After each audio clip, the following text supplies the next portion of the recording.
And at 10, killed his kids. The worst thing that Afton has done by far, really, is gotten his kids killed. Like, sure, he may not have done it directly, but his actions end up resulting in all 3 of his kids' demises. Him killing Charlotte gets Fredbear's clothes, which resulted in him having to open Circus Babies, which made him dust off Baby and the other fun times, which were designed to kill in the first place. Baby then ends up grabbing and crushing Elizabeth, which makes her possess the robot. In addition to that, he superpowered the jaw of the Fredbear animatronic to use with the new Freddy Fazbear's, which ends up crushing his youngest son's skull since it wasn't a spring lock failure, due to all the spring locks not being active, since, you know, the animatronic was in animatronic mode and not suit mode. I'm gonna keep saying that until everyone understands that. And while you could argue that it was Michael who did this, why would he think that the animatronic mouth would crush a skull? Okay, it shouldn't have done it. It shouldn't have been that powerful. And as the suit technician, William knew what he was doing. And then he gets Michael killed when he sends him down to find his sister in sister location, which results with him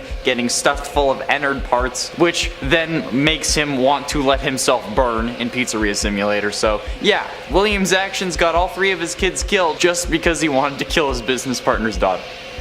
Insane. And at 9, Remnant. Now, this isn't confirmed, much like other facts on this list. However, it seems like the most likely explanation to me. If you want a full explanation as to why I think Afton is the one who lied about Remnant, be sure you go check out that video. Hopefully I remembered to link it in the iCard. But I'm gonna summarize it quickly. Basically, there have been like 3 fires so far that were meant to finish off William Afton, and none of them have worked. And the reason that Henry tried fire is seemingly because that's supposed to be the only thing that can burn off Remnant. However, Remnant can also be found in liquid form, as we've learned from the books. So how can something be molten, but also be able to be burnt away by fire? That doesn't really make sense. It makes more sense that William made up the lie that he can be killed with fire, so that Henry would keep trying that and failing, so that he wouldn't have to actually worry about dying. Since literally every time that Afton has been caught in a fire, he has survived. And the other animatronics infused with Remnant have also survived, like Baby, the Puppet, and Ennard in FNAF 6, as we see from the Blob. So, yeah. I feel like he lied about that. He made up Taggart as a way to get Henry on this whole fire's the only way train, just so that he could keep surviving. And at 8, stored his daughter. While we know that Afton isn't the best father, I think that it's something else to end up locking your robot possessed by the soul of your dead daughter in an animatronic testing facility, okay? Like, that seems to be a bit too far, if you're asking for my humble opinion. But nevertheless, he still did it, and that's what sister location is all about. And William was even the one who sent us down there as Michael in the first place, and then that ends up, like I said, getting us shoved full of Ennard bits so that they can then escape. Okay, like, did William know about that plan? Because in FNAF 6, Baby says that she'll make her dad proud, so was William's intention to send us down there so that Baby could get out? And if that is the case, would that be worse than locking your daughter down there? Because, I mean, you're locking a robot down there, yes, but then you're sending your other son down there to get that daughter out. I mean, come on. Like, also, if she was your daughter, why not just let her chill in the house, right? Like, in the books, Baby is able to transform between Baby and looking like a human. So why not add that ability to this version, and then you can have your daughter back, albeit a little bit more messed up and a hell of a lot older, but like, they're still more like you in the long run, right? I don't know. Okay, the family's messed the hell up and nothing makes sense, but it's still a thing. If I was William Afton, I would have won. Straight up. And at 7, stuffed. One of the most deranged things that William ever did was stuff the bodies of the original 5 missing children into the original 5 animatronics. Bonnie, Foxy, Freddy, Chica, Golden Freddy. And the craziest part is that he didn't get caught for that. The animatronics smelt like death and were leaking blood and other fluids, and the police didn't bat a goddamn eye. He put these bodies in animatronics that performed for other kids and their parents every single day. He put the bodies on display. How does anyone think that that's a good idea? Like, unless it was his, like, way of displaying his kills or something, like some crime shows like to say, you know, like how some killers enjoy the world knowing what they did since it helps them feel more powerful or whatever, fueling their ego. But like, even if that was the point, they don't know the bodies are there, so how could he be using it as an ego boost? Okay, I I don't get it. How did the police not confiscate the animatronics as evidence when they were leaking blood? I don't get it, man. Foxy even has holes in his stomach. How could you not see the damn body? And it's 6 the Blob. The true ending to Security Breach is seemingly one of the scariest parts of that game because it contains a whole load of weird things. After making your way into Burntrap's area, Freddy will be taken over by Afton's newest form, and then it's up to Gregory to defeat him by using the 3 monitors with their buttons to burn him, which is a whole other can of worms that I've complained about on numerous occasions. Players will also then need to avoid the animatronics that are coming for Gregory, and then use the doors to temporarily lock them out, scare them away with Freddy's screeching, or just hide. But when Springtrap is then finally burned, the Blob, which is like a tentacle monster that was attacking you earlier, will attack him and make sure that he doesn't get free. Or maybe he'll save him. We don't know still, and that makes me mad. Freddy and Gregory will then just be shown escaping and sitting on a hill together, just chilling. Okay? Come on. The tentacle monster identity is never really revealed, but after this game, the final Fazbear Frights books would have been released, which would have showed us that the tentacle monster could have been actually Baby, or I guess Elizabeth Afton, or at least that's what it was supposed to be in the books. But like, come on. What the hell? I am so desperately confused by this entire game. It feels like it wasn't the game that it was trying to be, and that it like pivoted its idea halfway through, kind of like Ant-Man and the Wasp Quantumania, you know what I mean? You saw the film theory, I'm sure. Halfway through into number 5, Crying Child. I've had a ton of people complain to me about how Crying Child's death wasn't William's fault since he didn't put Crying Child in Fredbear's mouth and Michael did that, and then the spring locks failing was because he was crying. Mostly people were complaining about that on TikTok.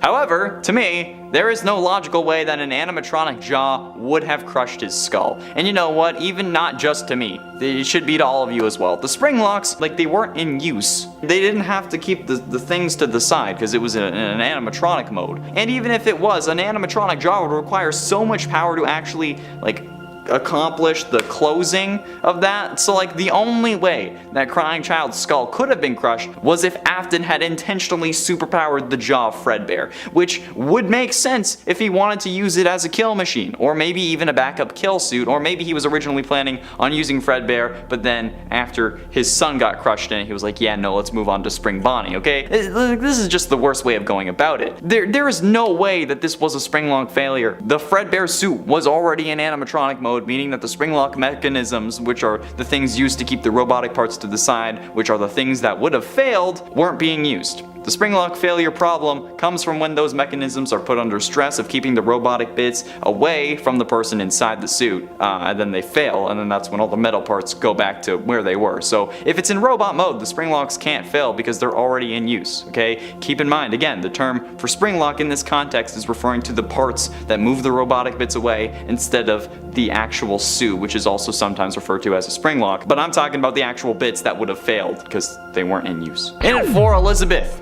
Speaking of mistakes, what about your daughter? I'm kidding, although we can't really be sure if she was intentional or not, but rather, I mean, what about getting your own kid killed? Like, I don't know how William thought that this was going to work out for him. I feel like this guy just thought, like, how do I capture kids more efficiently? Oh, I know, I can make a robot to lure them in, and then make sure that my kids love the design so that I know it will work. Hey, honey, come here, Dad wants your help designing this thing. Like, what? Because like then Elizabeth ends up making the most predictable move ever and then going directly against her father's instructions to see the robot that is basically perfect in her eyes. Like bro, like William, why did you think that this was ever going to work out in your favor? Why did you think that this was going to just be all peachy? When has a kid ever listened to a parent? Especially at seemingly what her age is, especially when they might be loaded because you have a successful entertainment business, okay? Spoiled rich kids listening to their dads when they say not to touch a giant robot made specifically to appeal to their generation? Yeah, great idea. You are a special kind of stupid. Just like add a blacklist of kids not to take. Really. You have facial recognition tech in FNAF 2. So come on, just set up a blacklist. Just do it. Listen to the Shia LaBeouf and just do it. Getting close to the end, and number 3, animatronics. Like how the absolute living hell did he end up getting away with this? The smell of rotting bodies, but also ruin the pizza place. The heat from the animatronics insides when they're actually like moving around would also speed up decomposition, and the animatronics are in front of people every single day. They even started complaining that the animatronics were leaking blood of mucus and it was smelling like death. If this was real life and William getting away wasn't important for the plot, he should have been caught on that and that alone instantly. Oh, we never found the bodies of these kids, but now these animatronics are leaking blood and smell like death. Huh, that's not related. Oh, they even make like bone crushing sounds when they move. And nah, we don't need to check these out. Or maybe we should. You know what? Fine, we'll take them in. Oh, look, we found the bodies of the missing kids. William Afton, you're under arrest. Like, boom. I don't see how this wasn't an open and shut case right away. Like, this was so goddamn stupid. They shouldn't have made it to the first game. His whole plan was a dumpster fire of bad ideas. And even if you think it was the puppet who put the bodies in the suits, why would they do that? Like, why would they hide the bodies? But ultimately, in at number 2, Springtrap. Being the brains behind some of the most advanced robotic technology in the universe, we'd expect a lot from William Afton. Like, maybe using the brain that made these. Or maybe that's asking too much. Because, I mean, he's the suit technician, but he's also the main killer who avoided the cops for how long? So, you know, he should really know what he's doing, right? Apparently not, since after discovering the original 5 animatronics were possessed, he disassembled them to learn their secrets, but inadvertently released the spirits of his original 5 victims. When seeing them, he ended up panicking, which is kind of reasonable in my eyes because, you know, they're freaking ghost kids, but also they're ghost kids that you killed. So then this absolute animatronic genius, the technician that handles the suit maintenance and has explained to every employee the proper procedure for the spring-lock suits, including the spring body suit he uses to kill people, ends up climbing inside the suit in an attempt to make himself feel more powerful and scare away the ghost kids. However, dumbass didn't notice the moisture of the room, the leaking ceiling, and just his probably sweat, which caused the spring locks that were active in this moment since it was in suit mode to fail, which would have killed him, if only. And finally, in at number 1, the platinum rule. The biggest mistake that William has ever made, and I will stand by this until the day I die, was the fact that he killed people in his own establishment, okay? It's unknown if this was always his intention, or maybe if he planned to kill somewhere else and then just was like, no, I'll do it here. But, like, come on, who the absolute hell thinks that this is a good idea? Who in the comments wants to justify killing your prime demographic for your business? Okay, dealers don't kill their best customers. It's bad for business. So why would William think that this is a good idea? Literally go anywhere else. This is basically just killing someone in your house. Okay, it's putting unwanted and unneeded scrutiny on everything you do. You even end up getting banned from going back while the investigation is underway.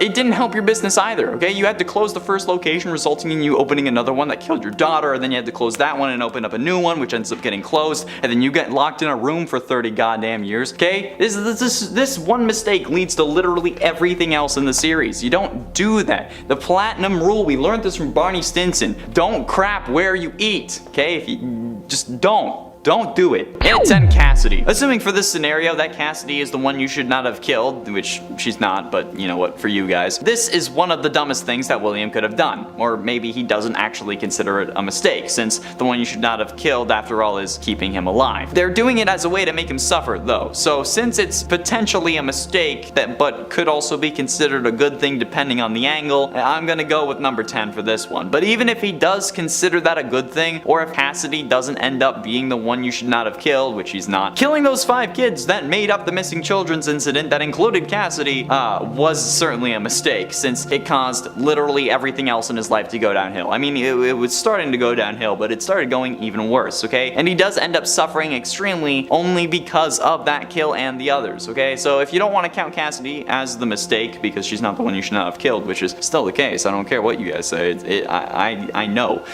Count the missing children's incident itself as the mistake. In at 9, blueprints. There is no doubting what you've achieved on a technical level. These are clearly state of the art. There are just certain design choices that were made for these robots that we don't fully understand. We were hoping that you could shed some light on those. She can dance, she can sing, she's equipped with a built-in helium tank for inflating balloons right at her fingertips, she can take song requests, she can even dispense ice cream. With all due respect, those aren't the design choices we were curious about, Mr. Afton. This classic line of Afton being interrogated, I'm guessing, that plays the first time you open up Sister Location, just showcases how stupid this man is, okay? The cops know what these animatronics are capable of and what they were designed to do. And you want to know why? Because the blueprints are just readily available. This man included wireframes of a child being stuck in Funtime Freddy and just left it on his computer. What? Why would you do that? Well, that's so stupid. So when they found that, because, you know, obviously they're gonna search his computer, they instantly ended up being even more suspicious of him, and then they were keeping an even closer eye on him. That's also probably why he ends up starting to dress in the Spring Bonnie suit even, maybe, which ultimately ends up screwing him over as well. So yeah,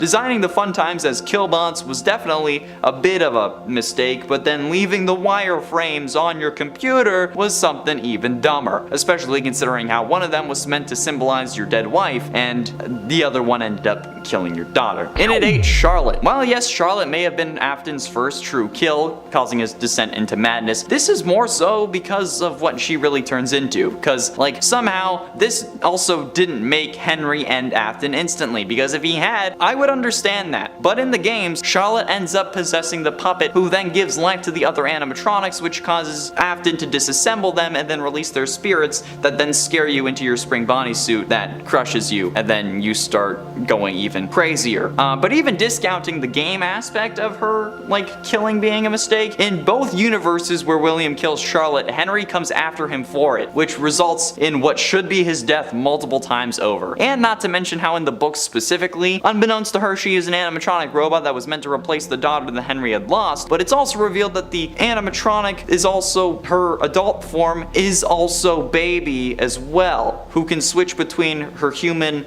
and baby form at will, and then her human form doesn't remember being Baby. So yeah, Charlotte in the books also ends up being Baby, which is just a huge mistake for both Afton, Henry, and Scott Cawthon. And at 7, Henry. And while we did mention killing Charlotte, why didn't you off her dad after you realized that he knew everything? Like, why did you think that killing Charlotte would not have any consequences? Like, you killed your business partner's daughter. That's gonna be pretty obvious to him, especially when he already suspected you were up to something, hence the green bracelet that he gave her, since he was trying to take extra care to protect her and then she still died. I mean, he could have done more, but that's still a vengeful father if I've ever heard of one, okay? And he hasn't even needed vengeance at that point when he gave her the bracelet. So then, you know that he's gonna come after you, or at least seems like he will, so why didn't you kill him next? Killing Henry could have done wonders for your criminal career. I mean, yeah, the cops are already suspicious, but as long as they can't find a body, you're gonna be clear again. Like, yeah, or even if you're paying them off, you'll be fine. They won't put you away for 5 missing kids. They won't put you away for a missing father as well, especially a jury who has to be convinced beyond a reasonable doubt that you are the killer. And then without a body, there's no real forensic evidence. And again, they didn't put you away for missing kids, so, like, come on, just finally off Henry, and then you'd be able to stay as yourself or even Springtrap alive and then not get burned 3 separate times. Plus your son would be alive, so yeah. Well, Michael would be, not Crying Child. And at 6, Princess Quest. The whole reason Princess Quest is a thing in Security Breach was to lock Vanessa away and prevent her from regaining control of her own body, or at least all of it. So why did William create or allow for the creation of a sort of failsafe that allows her to escape? I mean, sure, they didn't expect some random kid to come along and figure it out, maybe, but given the track record of this series and Afton's life, you'd think that maybe he would have smartened up, at least after 40 fucking years. But, cause like, this is like having a self-destruct button on a bomb, or if the Flash has like a steal all my speed button that someone can just press, it's just stupid. Like, if you want something to work, why give it a way to fail? You know? Like, this is like probably one of the dumbest things that Afton has done. You know what, I think there are some dumber things, but depending on the way you look at it, it could have even been higher on this list. But seriously, like, what's the point to put a way to undo your evil plans? Like, it's one of the most ridiculous things in this story. And I get that we can save her and have a good ending, but that ending isn't even canon. So like, we could have done without it. It's stupid at this point. William has the brain capacity of a freaking toddler. Number 5, the cavities.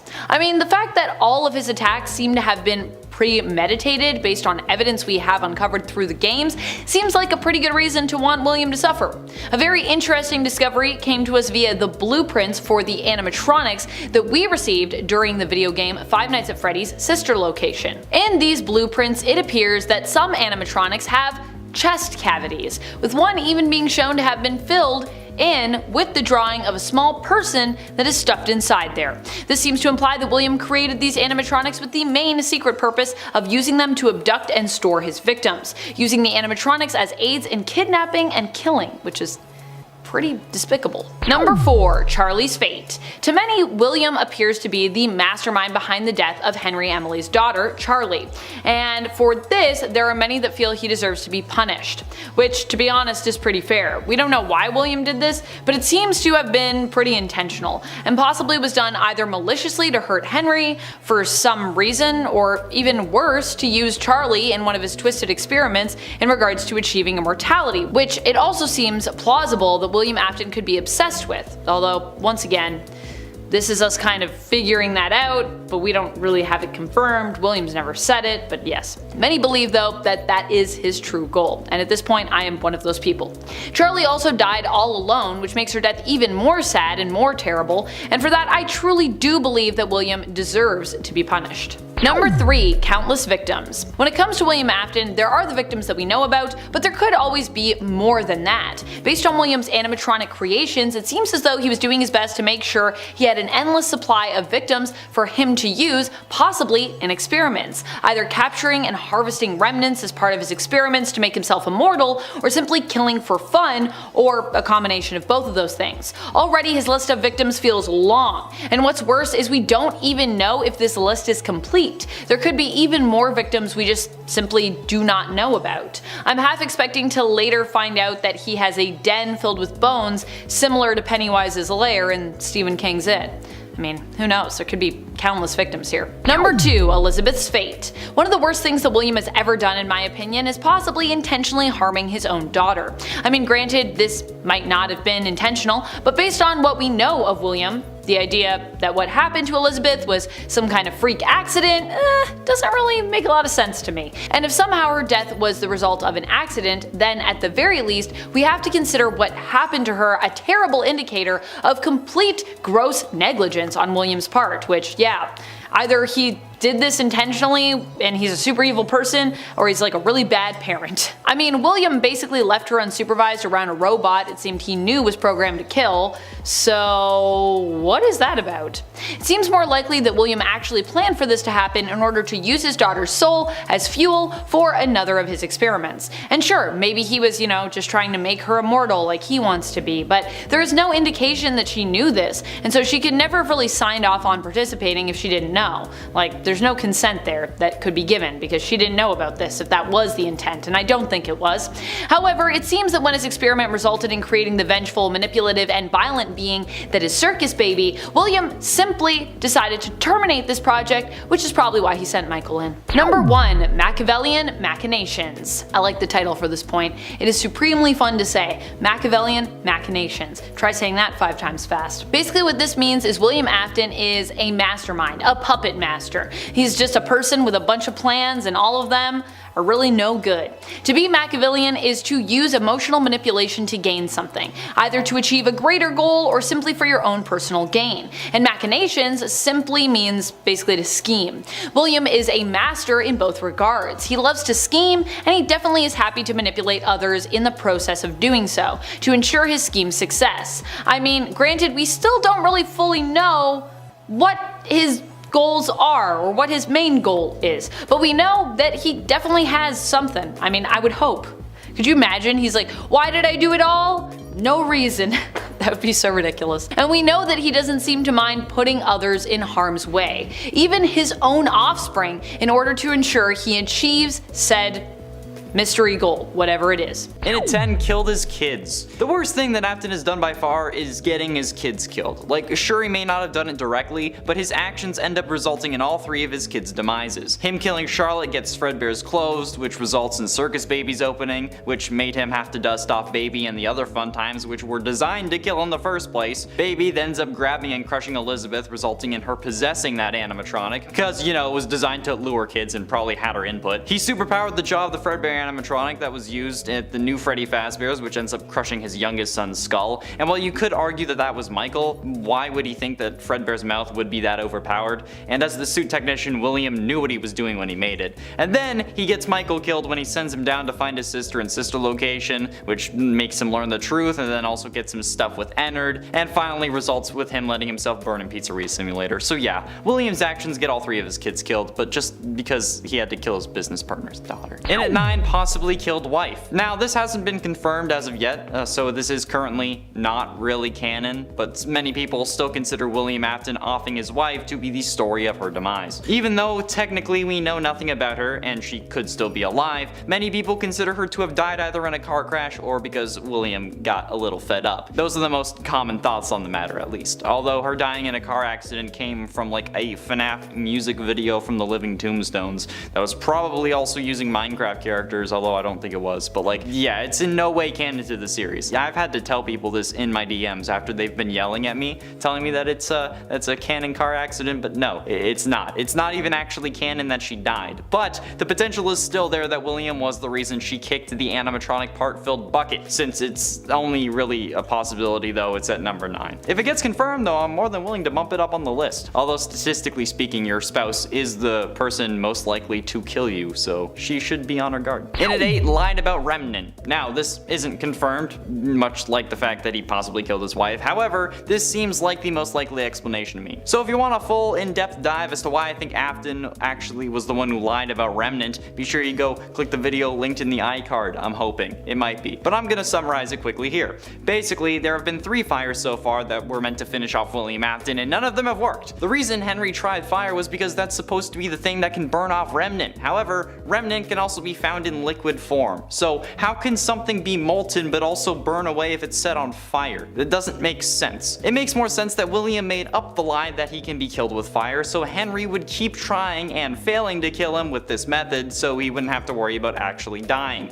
Since literally every time he's been in a fire, he has survived. And the other animatronics infused with Remnant have also survived, like Baby, the Puppet, and Ennard in FNAF 6, as we see in the Blob. So yeah, clearly it's not working, dude. Try something else. And at 7, missing children's incident. I mean, this is a fairly low-hanging fruit since it's like the inciting moment for the entire series, but I think it's still worth calling out at least at number 7. The missing children's incident, in case you forgot, is the infamous incident where 5 kids go missing inside a Freddy Fazbear's Pizza and are never seen again. Police investigated, but they were unable to find any bodies, thus they had to let their suspect, in this case most likely William Afton, go due to a lack of evidence. However, this is one of the most horrifically painful moments that you can think of, especially if you're a parent yourself. 5 families went into Freddy Fazbear's wanting their kids to have the time of their lives in 1985, but left without their favorite people. They had the time of their lives alright, it just so happened that it was also the end of it. Not only that, but Afton ends up getting away with it since the police were terrible at their jobs or were getting paid off. Still not sure which one is the case in this series,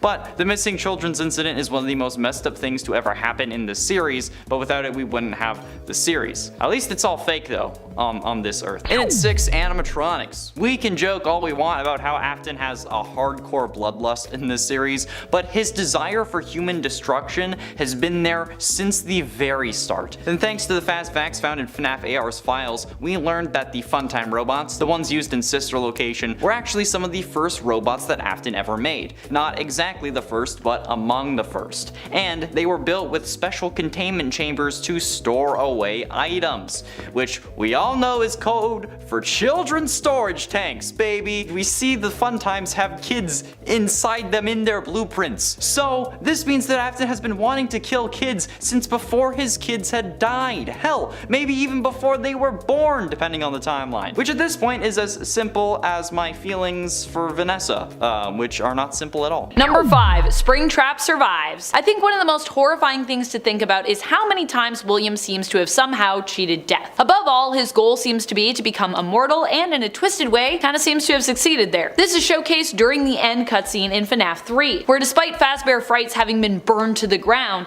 it is revealed that somehow William Afton survived and still lives as Springtrap, now becoming even more grotesquely maimed than he was before, and even more of a shambling husk of a corpse trapped within the tattered Spring Bonnie suit. Number 4. Springtrap Jump Scare. Probably one of the scariest moments to me in terms of William Afton's appearances has to be in FNAF 3, when, he first jump scares you and we get to see him. We didn't really know what we were dealing with in this game when it first came out and everyone was first going into it, and honestly a lot of people who even first played it were kinda like guinea pigs figuring out how it worked, so that the rest of us could actually understand the mechanics. So when you look back at past playthroughs from your favorite streamers and your favorite YouTubers, this is one of the games that becomes straight up nightmare fuel in regards to its unpredictability when it comes to gameplay mechanics, but also the appearance of Springtrap here. He has to be one of the most frightening animatronics that we've encountered in the franchise to this day. So his first appearance as Springtrap is obviously gonna stand out. Number 3. Return in Security Breach. One of the most surprising and spookiest moments when it comes to William Afton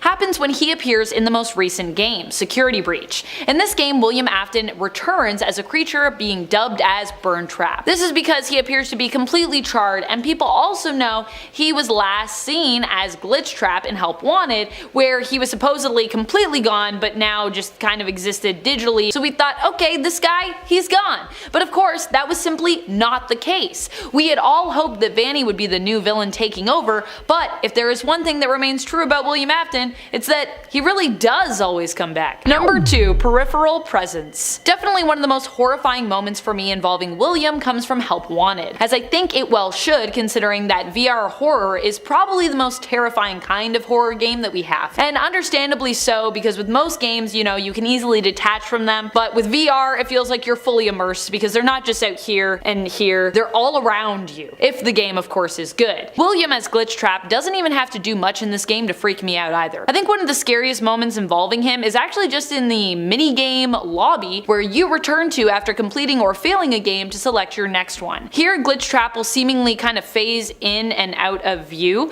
appearing on what feels like your peripheral vision. And despite not being as visible and present here, this actually makes his presence more menacing and threatening somehow. Number 1. Pizza Party. Another straight up nightmare scenario is at the end of the Pizza Party minigame, where you get invited to join Spring Bonnie, if you can successfully survive the maze. Although, at least you do get treated to delicious cake and pizza first. Well, I'm assuming it's delicious anyways, obviously we can't really taste anything that we consume in VR reality. Attending this pizza party though seems to have consequences, and the ending reveals that you are likely one of William Afton's victims, with you appearing on stage holding a microphone at the end, implying that you have been killed, stuffed into an animatronic, and now basically possess it. In the audience you can see Glitchtrap gleefully dancing around, also really creepily, and seemingly celebrating. See what I mean? Nightmare scenario. This is also one of the endings you can get in the full game, so this is like, that's how it ends. Number 10. His first demise. I would say one of the most iconically scary moments that involves William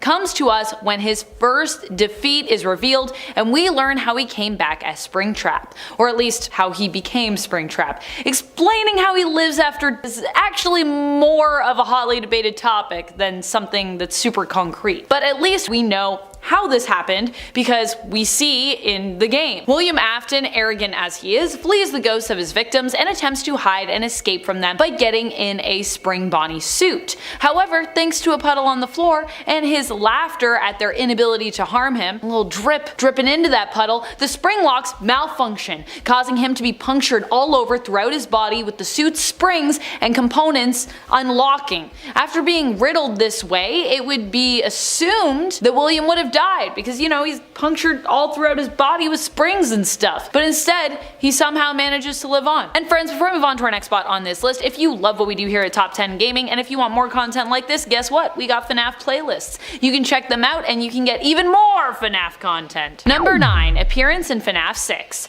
Scraptrap has always been a shocking version of William Afton to me as well. This is because while he is still very similar to his Springtrap form, he is even more tattered and worn here. There are are whole chunks of him supposedly missing, including an entire arm, even though later he gets his arm back. Not only is this shocking to behold because it is simply quite a sight, but also because I guess I wasn't really expecting William to appear in FNAF 6 Pizzeria Simulator initially. I mean, I know he always comes back, but prior to that, seeing William Afton return here as Scraptrap was startling to say the least. For me, with both Springtrap and Scraptrap, one of the worst things about either, and both of them, are their eyes. Springtraps were very lively, but Scraptraps look like they really are ready to fall out at any moment. Number 8. Charlie's Fate. Well, this isn't exactly William that we see in this scene specifically. His influence is apparently felt throughout it, as he is believed to have been the one to basically kill the daughter of Henry Emily, his business partner. Charlotte's, or Charlie's, death is brutal and sad to watch, and it's all the more horrific to know that William is the man behind this, especially when you consider that this was a man whom Henry likely trusted. Whether or not this was intentional, it's pretty scary to think that even when William isn't in a scene and isn't actually there, he can still be the orchestrator working in the shadows behind it, the bringer of death even when shrouded in mystery. Number 7. Way Too Chill. One of the other moments that features Afton and that I think is deeply disturbing is when we hear him speaking at the beginning of Sister Location. He seems to be talking to an officer here and is explaining features belonging to Circus Baby. The really creepy thing is that the officers would probably only be asking about Circus Baby if this is following the incident where the animatronic killed Elizabeth. If Elizabeth is his daughter, like so many of us believe to be true, and I believe it's been confirmed at least in writing, then this means he is calmly talking about the animatronic that killed her. How psychotic is this man? Is he in shock? Is this a sign that he's lost his mind? Or am I wrong in assuming that Elizabeth's death is something this fresh? I just don't see why else he would be questioned about Circus Baby by those who are implied to be members of law enforcement. It's a strange and disturbing moment in relation to Afton's demeanor and his story. Number 6. Possession. I think one of the most terrifying things we learn about William Afton in Security Breach, other than the fact that, you know, he's still somehow alive, which is honestly pretty terrifying, is that he can actually possess and control other animatronics. In essence, we learn in this game that William can basically now hack into animatronics and take hold of them, because, you know, he was glitch trapped, so he was digital, and now he can apparently do other things digitally. He lives in the internet. An especially scary thing to learn after we've befriended Glamrock Freddy in this game. Halfway through into number 5, First Victim. They say a killer's first victim is the most important, since it actually indicates maybe what got them to start killing or other psychological clues that could be used to predict their next moves. But in the case of William Afton, his first victim was the daughter of his longtime business partner Henry, which is hella messed up because she was 3 at the time being 1983. And this is the worst year of Afton's life too. It's time where everything starts going downhill in the worst ways possible. But he starts off killing kids and then sticks with that MO throughout the rest of his criminal career. But the fact that his first victim was someone who trusted him, who didn't exactly suspect him even though her father did, is something that even I fear, and I'm not a parent. So I can only imagine how this must have felt for Henry. And if that was me, I'd be doing a lot more than burning down restaurants in an attempt to put him down, alright? I'd be doing it myself with my bare hands, especially if he had killed my daughter when she was 3 years old. Like, I can feel the rage brewing inside of me already, and I don't even have someone with whom I could have a daughter with. So yeah, although the Atomic Heart twins could. Anyways, and at 4, stored his daughter. While we know that Afton isn't the best father, I think it's something else to end up locking your robot possessed by the soul of your dead daughter in an animatronic testing facility. Like, that seems to be a bit too far if you ask for my humble opinion, but nevertheless, he still did it, and that's what Sister Location is all about. And William was the one who sent us down there as Michael in the first place, and then we end up getting shoved full of Ennard bits so that they can escape. Like, I don't know if William knew about that plan or not, because in FNAF 6, Baby says that she wants to make her dad proud. So, was William's intention to send us down there so that Baby could get out, or were we just supposed to learn the truth? And if it was so that she could get out, why lock her down there in the first place? I mean, if she was your daughter, why not just have her chill around the house? I get that she's a 6-foot tall giant clown robot, but like in the books, Baby's able to transform between a baby and a human looking animatronic at will, so why not add that that to this version, then you can have your daughter back. I mean, she'll be a little bit more messed up and a hell of a lot older, but she'll be like you in a lot more ways too, right? I don't know, man. This family's messed the hell up. Nothing makes sense. Getting close to the end, in at number 3, stuffed. One of the most deranged things that William Afton did was stuff the bodies of the original 5 missing children into the original 5 animatronics: Bonnie, Foxy, Freddy, Chica, and Golden Freddy. And the craziest part is how he didn't get caught for that. The animatronics smelt like death and started leaking blood and other fluids, and the police didn't bat an eye. It says so in newspaper articles from the first game. He put these bodies in the animatronics that perform for other kids and their parents every single day. How does anyone think that that's a good idea? Unless maybe it was his way of like displaying his kill or something, like how some of the crime shows mention that that's a thing. I don't know. Some killers enjoy the world knowing what they did since it helps them feel more powerful or something like that, fuels their ego. Maybe even if they didn't know that the bodies were there, maybe William was getting a bit of an ego boost from that, which is also messed up and kind of ruins the whole he did it because his kids were dying theory more than him making kill bots before they died, but still. How did the police not confiscate the animatronics for evidence? I don't get it, man. They were literally leaking blood. That's not normal. Oil isn't red. But ultimately, in number 2, later that night. The Midnight Motorist minigame seems simple enough, but the true horror of this minigame comes from the implications of it. Since, in the game files, the minigame is known as Later That Night. Most people akin the game to what happens after William kills Charlotte outside Fredbear's Family Diner in FNAF 2 in the Take Cake minigame, but if that is true, this is one of the scariest moments in all of FNAF history. This man just killed someone, but then goes home to his kids. He reprimands his son and then abuses him by locking in his room, so much so that he has to break his window to escape. But think of all the people driving past him too, unaware of the violent crime that he just committed. It's terrifying because that would be the case in the real world too. I don't know, maybe this is the paranoia disorder speaking, but technically anyone we encounter could be a serial killer.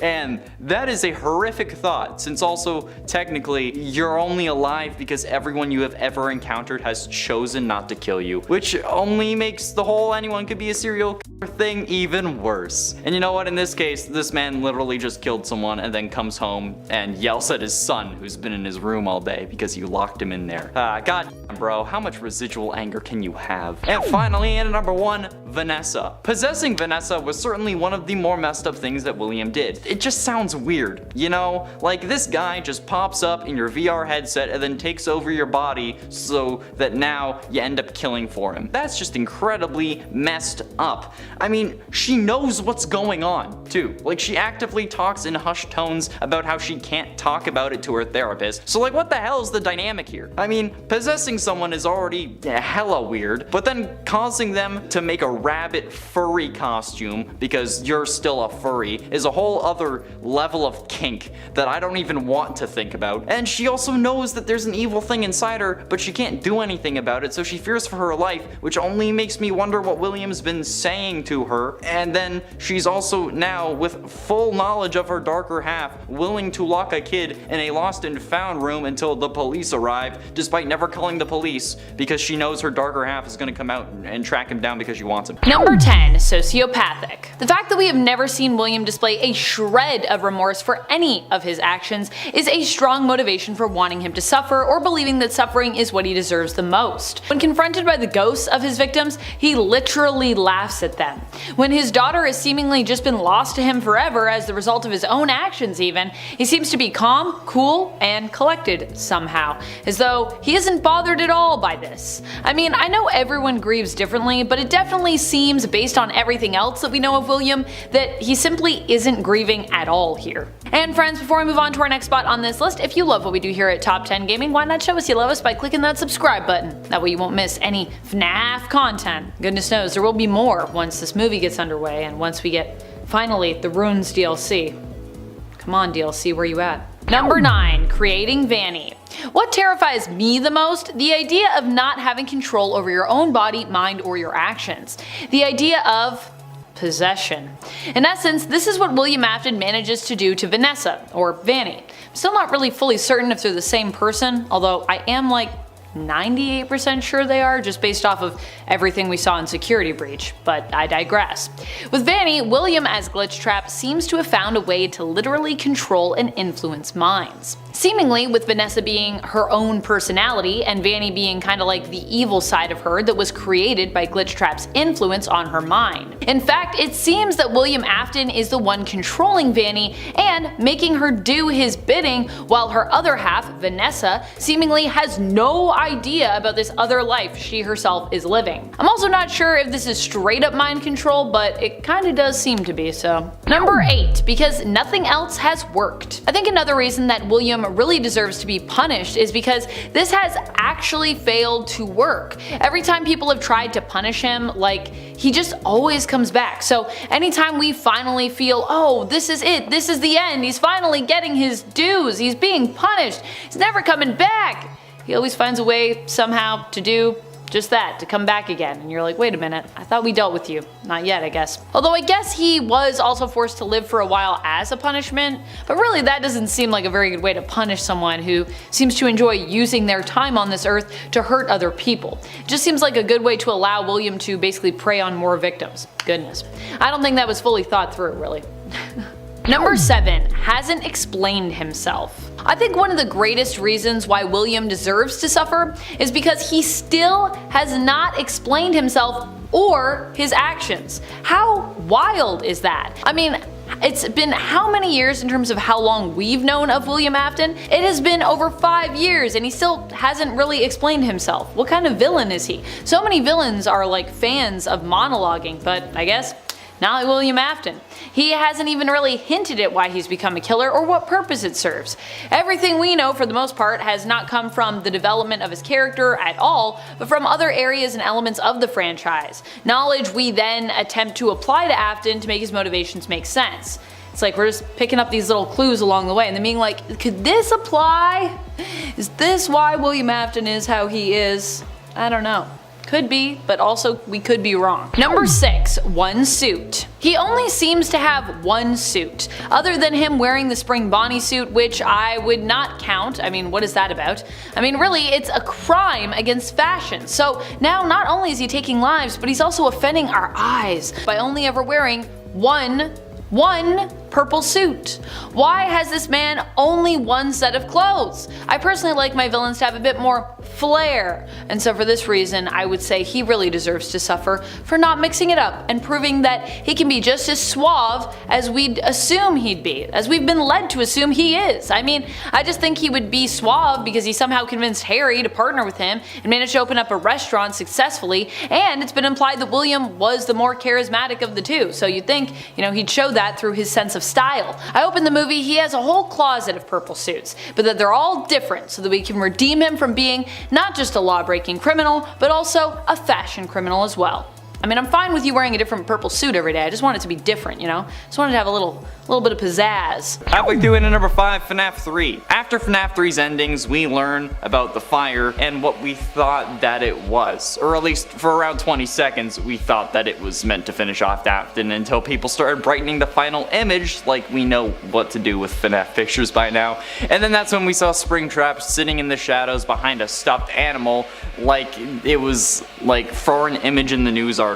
I have no idea how the photographer didn't see that, or like if William has news outlets working for him or whatever, but that's absolutely terrifying, okay? And it's really what started us down the whole rabbit hole thing and the multiple different hoops that we had to jump through looking for more clues and lore points that eventually led nowhere. Brightening this one image made us have to comb through the files of a mobile game, okay? Think about that. God, like this image set us on a path to thinking that William survived the first fire and that this would not be the last FNAF game, but I don't know, okay? I don't know if it was supposed to be the point of the Easter egg, if it was like meant to keep the door open, if Scott wanted to do more, but like, hey, either way, it happened, and here we are, 9 games and 15 books later. God, so much has happened. Freaking Christ, dude. We're in the year that FNAF 3 takes place, in it for Princess Quest. The whole reason that Princess Quest is a thing in Help Wanted Mobile and Security Breach was to lock Vanny away and prevent her from regaining control of her body, or at least that's what we think it is. So, why did William create or allow for the creation of a failsafe that lets her escape? I mean, like, sure, they didn't expect some random kid to come along and figure it out, maybe, but given the track record of everything that's happened over the last 40 years, you'd think that William have smartened up by now. That's like having a self-destruct button on your, like, Doofenshmirtz world killerinator. Okay, like, why would you do that? Why would you give people a reason or a way to stop you? Like if the Flash had a steal all my speed button, or if Superman just had a kryptonite button embedded into their suit. It's stupid. If you want something to work, why would you install a way for it to fail? This is one of the dumbest things that William has ever done, and probably like the third dumbest overall. But like, seriously, okay, what's the point behind creating a way to undo your evil plans? Having ways to undo them, just like outside of your control, is one thing, but creating the way to do it is so stupid. It's one of the most ridiculous things in this game, and I'm talking about Security Breach. Like, what the hell? William has the brain capacity of a toddler, and that was before getting burnt 3 fucking times. Christ. Dude, fix your brain. Stop worrying about trying to kill people and just, like, fix yourself. Go to therapy. Get a new brain. God.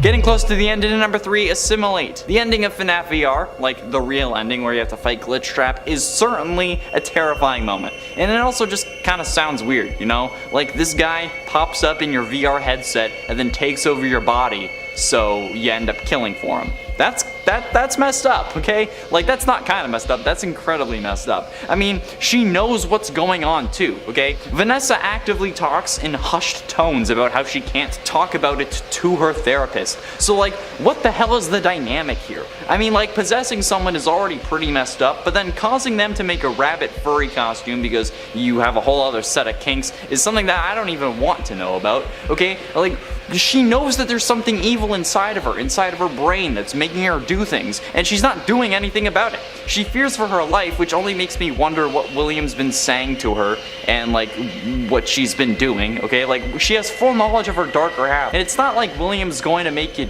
off yourself because, you know, he needs you still, okay? Like, you're willing to lock a kid in the lost and found room until the police arrive, but you know damn well that you're not going to call the police and that your darker half is going to take over and then try to track him down. Like, come on. And ultimately, in number 2, possibly killed wife. This also hasn't been confirmed as of yet, so it's certainly not canon, but many people consider William Afton offing his wife to be the story of her demise. Even though technically we know nothing about her, and she could still be alive, many people consider her to have died in a car crash or because William killed her. Those are the most common thoughts on the matter, or the most common theories, but her dying in a car accident actually came from a FNAF music video from the Living Tombstones. So yeah, there's no way that it's actually canon to the series, but I've still had many people yell at me in my DMs saying that it is canon that she died in a car crash, but no, it's not, okay? It's not even canon that she died, but the potential is still there that William was the reason she kicked the animatronic part-filled bucket. Since it's only a possibility though, it's not going to be number 1, but if it gets confirmed, I'm willing to bump it up. Alright, I am. Although statistically speaking, your spouse is the most likely person to actually kill you, so maybe the odds are in our favor this time. And finally, in number 1, Midnight Motorist.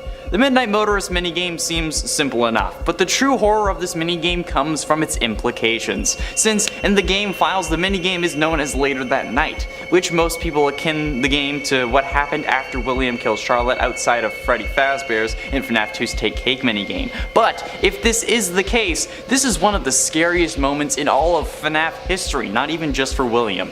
This man just killed someone, but then just goes home to his kids. He reprimands his son and then abuses him by locking him in a room. Plus, he has to like break his window to end up escaping. Like, think of all the people driving past him unaware of the violent crime that he just committed. It's terrifying because this could be the case in the real world. Technically speaking, anyone we encounter could be a serial killer, and that is a horrific thought, since really you're only alive because everyone you've ever encountered has chosen not to kill you, which only makes the whole anyone could be a serial killer thing even worse. And in this case, this man literally just killed someone and then goes home and starts yelling at his son who's been locked in his room all day. How much anger do you have? It reminds me of that Arrow scene after Prometheus killed the cops and he's just driving back after the cops are like en route to where he was and he's just covered in blood and just keeps going. I've gone on and on about how stupid William Afton is, and how he could have been doing just a couple things to be more difficult to capture or even maybe impossible.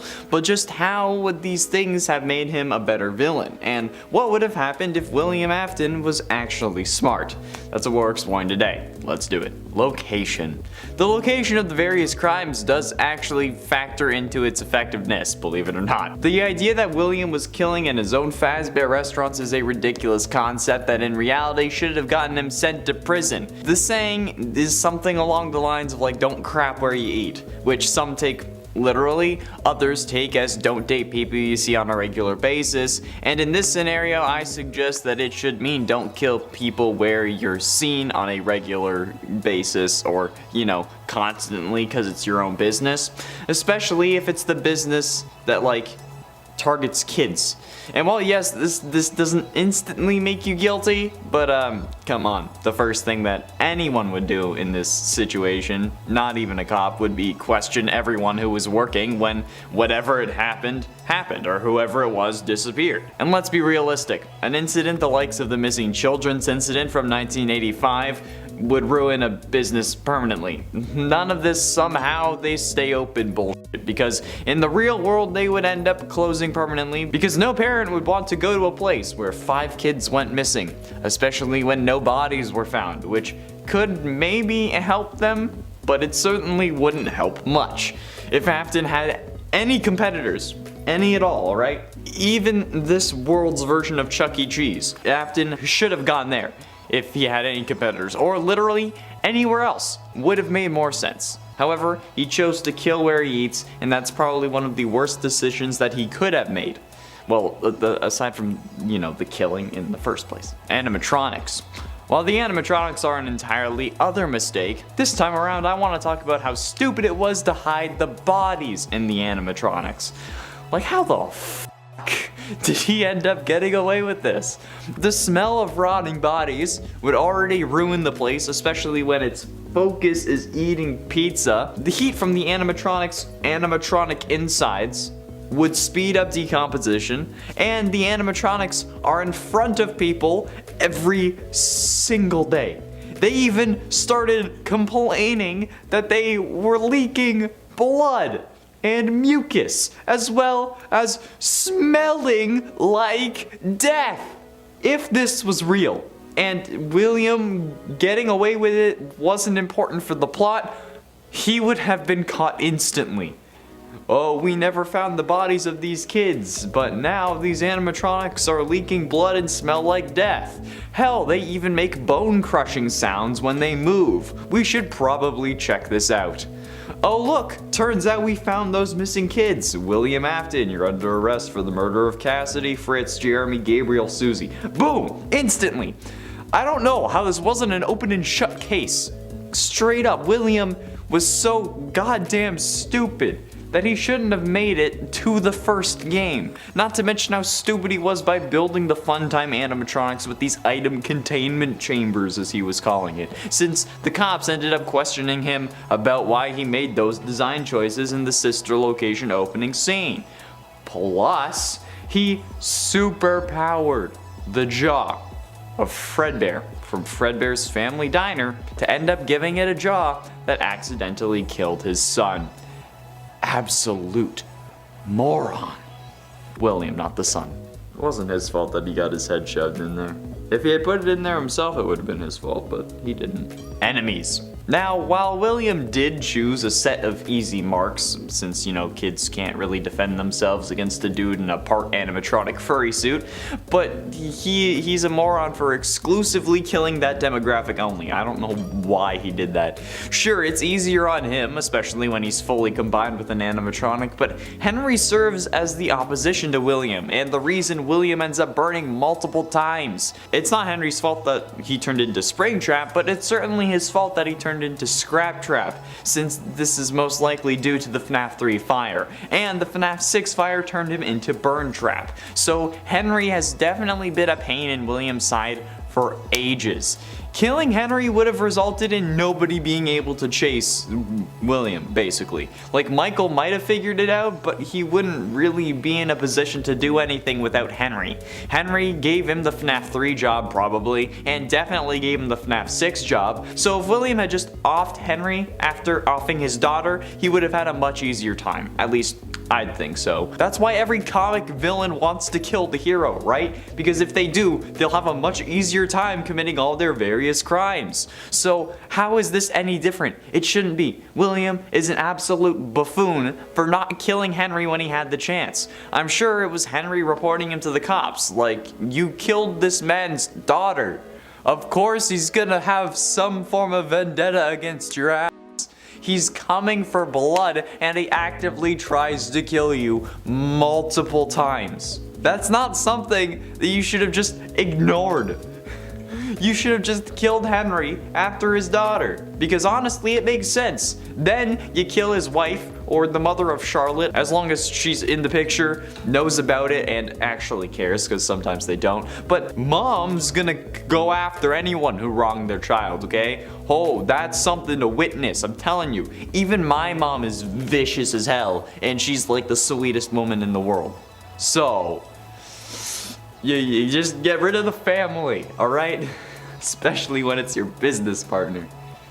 God, you're stupid. And while William may never have been caught for these acts, that's simply because he couldn't get caught or the plot would make no sense. So ultimately, the game had to find an excuse for his ridiculous behavior. But William could have done wonders if he had just been slightly more intelligent and maybe actually thought about things. Killing kids in your own pizzeria is horrible for business, so do that somewhere else, okay? If he had, he wouldn't have hid the bodies in the animatronics, which would have prevented the kids from attaching their souls to the animatronics that they were stuffed into. Thus, William wouldn't have had to disassemble them, which accidentally released their souls, causing him to hide in his Springtrap suit. The Spring Bonnie suit would have failed without him inside, thus preventing Springtrap from being created, and William wouldn't have been sealed behind a wall for 30 years. During those 30 years, he'd still be possessed by the one you should not have killed, since they didn't latch onto an animatronic in the first place, they latched onto him, and he'd be unable to properly die still. But he'd have an extra 30 years to work on bringing his kid back to life. He wouldn't have needed to send Michael to get baby from Afton Robotics' storage facility, and Michael would have ended up fine. Fazbear Frights wouldn't have opened, resulting in the place never burning down, and the FNAF 6 game wouldn't have needed to take place. There would have been no need to repair the company image in FNAF VR. William would have been probably a millionaire, and he could have used that money to study ways to bring his son back. Perhaps discovering Remnant along the way, similar to how Henry created the Ella doll in the novels. William could have poured his grief into something, watched it become possessed, and then worked on recreating that in a robot version of his dead children.